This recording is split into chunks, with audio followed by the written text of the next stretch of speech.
আস্তে আস্তে নামছে নামছে নামছে নামছে নামছে নামছে। আমি জুম করে ট্র্যাক করে নামাচ্ছি নারকেল, একদম জুম করে। কাপড় কাপড় কাপড় উঠে গেছে। আরেকটা পড়লো,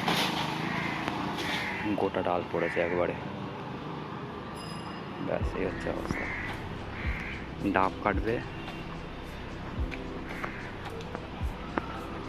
নারকেল গাছের উপর ডাব কাটবে, কিন্তু ডাব তো দেখতে পাচ্ছি না, গাছ গোটা গাছ নড়ছে।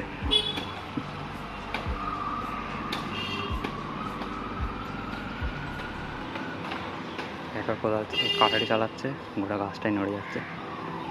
ছোবড়াগুলো কেটে ফেলে দিচ্ছে, পরিষ্কার করে দিচ্ছে। নারকেল নারকেল তো নেই, ডাব নেই, মনে তো হচ্ছে না ডাব আছে বলে। ডাবগুলো আমাদের কাছে 10 টাকা 15 টাকা নিয়ে যায়, আর বেচে 30 থেকে 50 টাকা পার পিস। ওই মিম আছে হিন্দিতে, পয়সাটা বলে একদিনে পয়সাটা বলে যে 6 মাসে পয়সাটা বলে যে।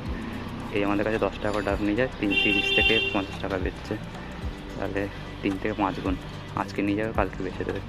টালিগঞ্জ বা কোথাও মোড়ে গিয়ে দাঁড়ালে যারা অফিসে যাচ্ছে তারা একবারে কিনে খেয়ে নেবে। আরও যদি আরও আগে নিয়ে যায়, একটু সাইডের দিকে নিয়ে গেলে 100 টাকাতেও বিক্রি হতে পারে। এটা হচ্ছে আসল বিজনেস। আজকে নেবে, বিকালের মধ্যে বিক্রি হয়ে যাবে। এই 10টা ডাব মানে 100 টাকায় 500 টাকা ইনকাম, মিনিমাম 500 টাকা।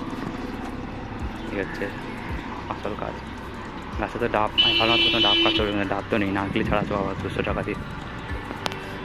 দেখা যাক কী করছে। আপাতত পুরো সাফ করে দিয়েছে, কেটে পরিষ্কার করে দিয়েছে। আর একটা যেটা ভিডিও বানিয়েছে সেটা একটা পজ হয়ে গেছে, যে কথাগুলো বলেছে সেটা রেকর্ড হয়নি।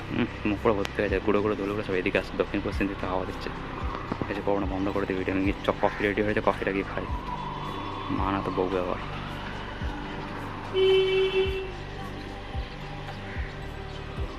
ব্যাস বন্ধ করে দিলাম। সব বাচ্চা বাচ্চা স্কুলে যাচ্ছে, এখন দেখতে পাচ্ছি না, এখানে দাঁড়িয়ে দাঁড়িয়ে ভিডিও বানাচ্ছি। সাফ হয়ে গেছে, আর চিনি হয়ে যায় মনে হচ্ছে। বন্ধ করে দিলাম।